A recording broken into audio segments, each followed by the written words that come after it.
Since a lot of you guys are into self-improvement and having better feeling state, better attitude towards life, and all of that good stuff, then I recommend you to read something by the great mystic Neville Goddard, and also The Complete Reader. Like, there is a book that gathers all his books.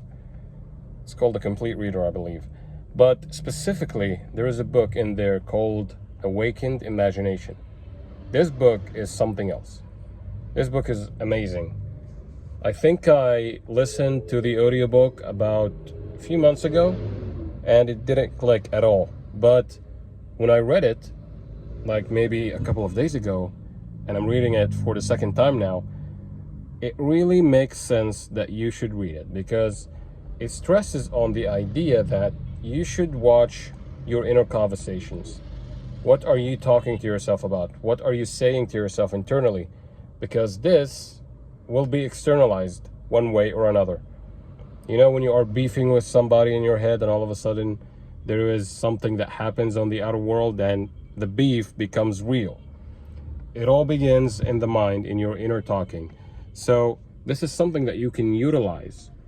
Neville speaks about the idea of you imagine the wish fulfilled and having inner conversations from the premise that it is done.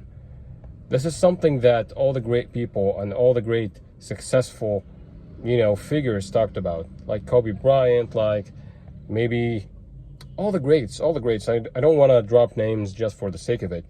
You get the point. You'll find out that a lot of people just get it. But they won't tell you that this is the reason, because the social norm or the collective consciousness right now is so left-brained materialists that they are not even aware that there is a power in the right brain hemisphere, the holistic you, the real you. So I wanted to touch about that. Awakened Imagination by Neville Goddard. I want you to study this book and implement. Implementation will be more like evidence than anything.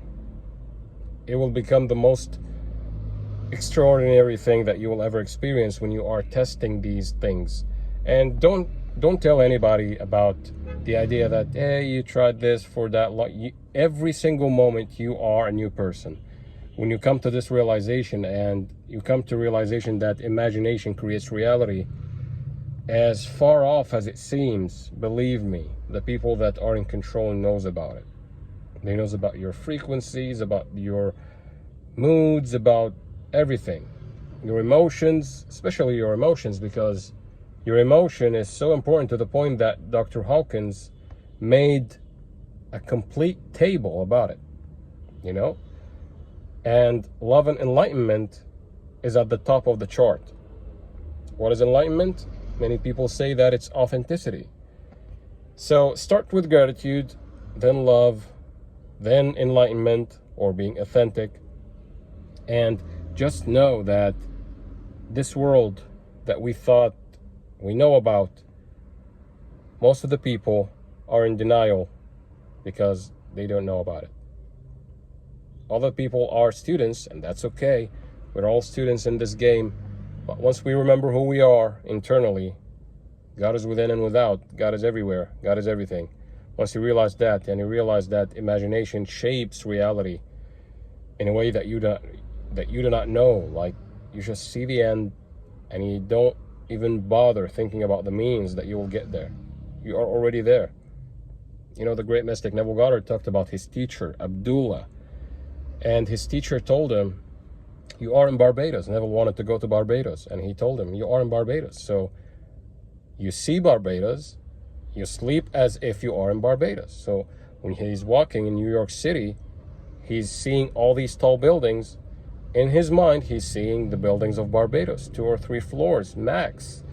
And when he is sleeping, he's not sleeping in New York. No, he feels himself into his father's house in Barbados. This is something that you should know about.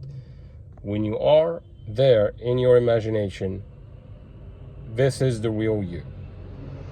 Neville at one point told his students that one time he imagined himself in a place to a point that he swears that if someone entered that room at that time, he would see him.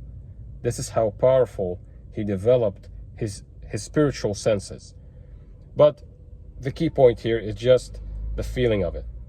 Don't get caught up in consuming content just for the heck of it, just aimlessly. Don't do that. Just pick one book, maybe 1 or 2 chapters a day. Implement what you know. Implement what you've already been doing. Have faith in yourself. Trust yourself. Say to yourself, hey, I'm going to do this, this, and this, and do that. In any field in life, maybe going to the gym, maybe just meditating, maybe eating carrots, maybe eating meat. I don't know. You tell yourself that. It's for you to decide what's working for you. All right? So I want you to do that. I want you to just implement what you already know. If you need anything, like if you need to just redirect your awareness, vent out anything, so maybe you don't know exactly what you're assuming, but believe me, you are more than capable of doing that.